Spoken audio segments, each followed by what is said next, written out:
छत्तीसगढ़ के उद्योग मंत्री लखनलाल देवांगन गुरुवार को अपने अल्प प्रवास पर दुर्ग पहुंचे थे। यहां उन्होंने बीएसपी एंसेलरी एसोसिएशन की बैठक में शिरकत की। उद्योग मंत्री लखनलाल देवांगन का स्वागत और सम्मान भी किया गया, जिसके बाद एसोसिएशन ने उद्योग मंत्री को बीएसपी से संबंधित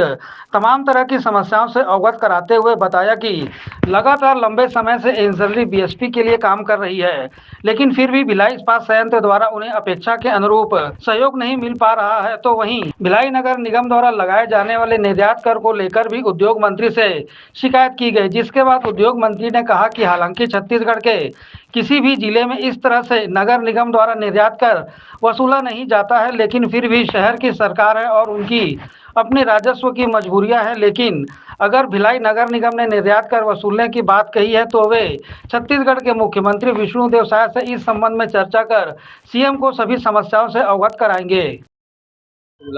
आज मैं मूलतः आज भिलाई इस्पात के प्रवास में था,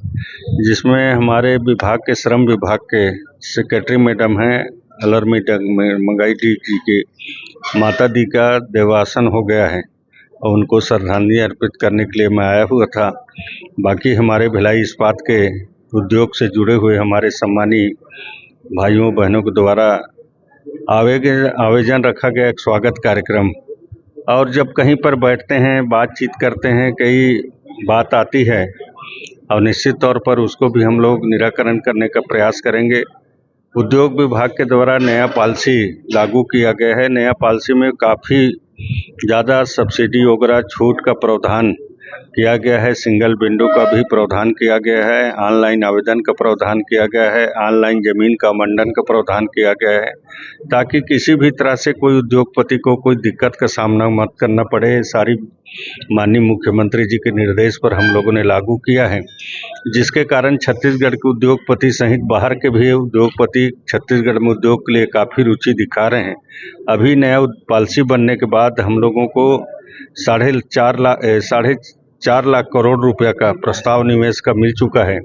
जिसमें 3-4 निवेश कर्ता का भूमि पूजन माननीय मुख्यमंत्री जी के द्वारा कर दिया गया है। उन्होंने काम भी प्रारंभ कर दिया है। अब इस तरह से कई तरह से व्यवस्था करने का प्रयास कर रहे हैं ताकि उद्योग ज़्यादा से ज़्यादा छत्तीसगढ़ में लगे, छत्तीसगढ़ का विकास आगे बढ़े। प्रधानमंत्री जी का भी सोच है कि पूरे भारत में ज़्यादा से ज़्यादा उद्योग स्थापित हों, और हमारा सोच है माननीय मुख्यमंत्री जी का कि छत्तीसगढ़ में जितना ज़्यादा उद्योग स्थापित होगा उतने ही ज़्यादा हमारे छत्तीसगढ़ के नौजवान पढ़े लिखे साथी हैं, मजदूर भाई बहनें हैं, उनको रोजगार उपलब्ध होगा। इस उद्देश्य से हम लोग ज़्यादा से ज़्यादा उद्योग को प्रोत्साहन देने का काम कर रहे हैं। ताकि भिलाई नगर निगम निर्यात कर की बात कर रहा है, कह रहा है कि जितनी भी इंडस्ट्रियां हैं यदि वो जिले के बाहर कुछ सामान बेचते हैं तो उनको निर्यात कर देना पड़ेगा। देखिए, अभी नगर निगम का मेरे को यहाँ जानकारी मिला है, वैसे छत्तीसगढ़ में कहीं भी नगर निगम निर्यात कर लागू नहीं किया है, बाकी उनका स्थानीय व्यवस्था होता है। अभी निश्चित तौर पर हम लोग माननीय मुख्यमंत्री जी को इस बात से अवगत कराएंगे और आने वाला कैबिनेट में भी सभी को इस विषय को मैं रखूंगा, ताकि हम लोग उद्योगपति को ज़्यादा से ज़्यादा छूट सब्सिडी देने को प्रावधान कर रहे हैं। स्थानीय स्तर पर अलग कानून लगा कर कोई करते हैं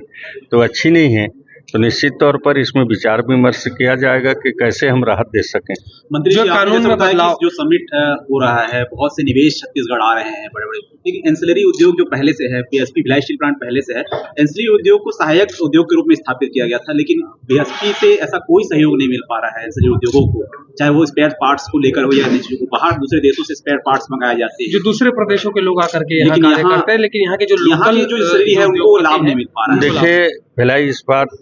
भारत सरकार का उपक्रम है, और जैसे अभी बात आई है तो निश्चित तौर पर इसमें बातचीत करेंगे। हम लोग भी दिल्ली जाते रहते हैं,